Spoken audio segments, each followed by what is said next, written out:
লাকসাম 11 দলীয় জোটের যে নির্বাচনী সমাবেশ, সেই নির্বাচনী সমাবেশে যে প্রধান তথা 11 দলীয় জোটের যিনি প্রধান ডক্টর শফিকুর রহমান, তিনি কিন্তু মঞ্চে উঠেছেন বক্তব্য দেওয়ার জন্য এবং তার সেই বক্তব্য দেওয়াকে কেন্দ্র করে আমরা কিন্তু দেখতে পাচ্ছি লাকসাম মাঠের তথা স্টেডিয়ামের যে দর্শক এবং যে নেতাকর্মীরা আছেন তারা কিন্তু মোবাইলের যে ফ্ল্যাশ লাইট জ্বালিয়ে কিন্তু শুভেচ্ছা জানাচ্ছেন।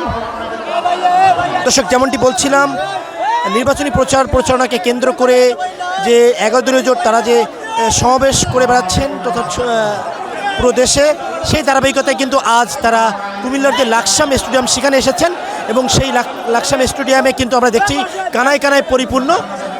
যেমনটি বলছিলাম, প্রায়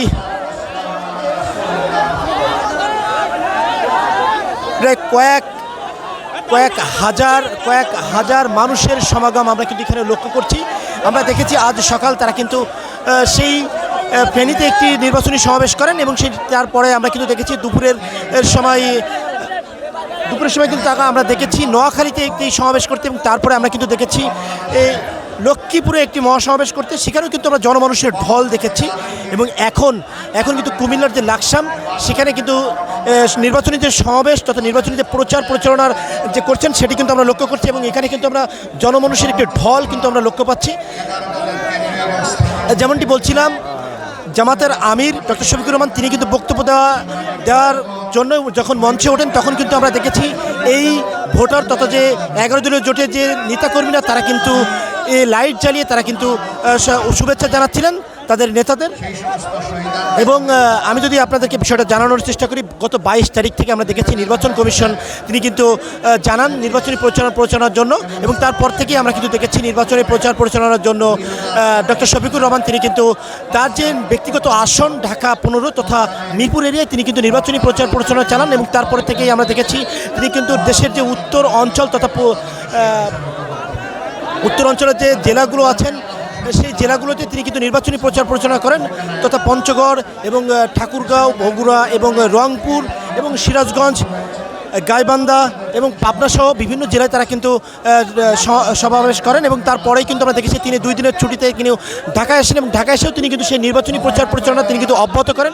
এবং তারপরে আমরা দেখেছি দক্ষিণবঙ্গে তথা কুষ্টিয়া, যশোর, ঝিনাইদহ এবং সাতক্ষীরা, খুলনা, বাগেরহাট সেখানেও কিন্তু তিনি নির্বাচনী প্রচারণা করেন এবং সেখানেও কিন্তু আমরা দেখেছি নেতাকর্মীদের ঢল আমরা কিন্তু লক্ষ্য করেছি। নেতাকর্মীদের সাথে সাথে আমরা কিন্তু তাদের যে নারী নেতৃত্ব সেটাও কিন্তু আমরা লক্ষ্য করেছি, নারী যে ভোটার সেটাও কিন্তু আমরা উপস্থিতি লক্ষ্য করেছিলাম।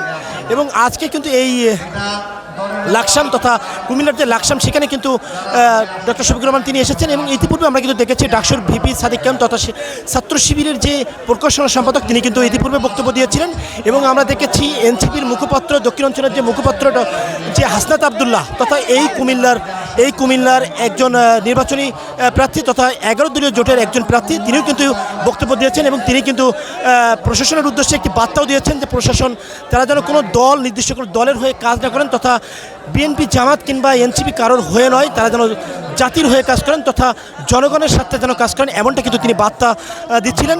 এবং আমরা দেখেছি সেই বার্তার সাথে সাথে কিন্তু এই যে 11 দলীয় জোটের যে নেতাকর্মী এবং যে সমর্থক তারাও কিন্তু সায় দিচ্ছিলেন এবং তারাও কিন্তু সেই সম্মতি প্রকাশ করছিলেন।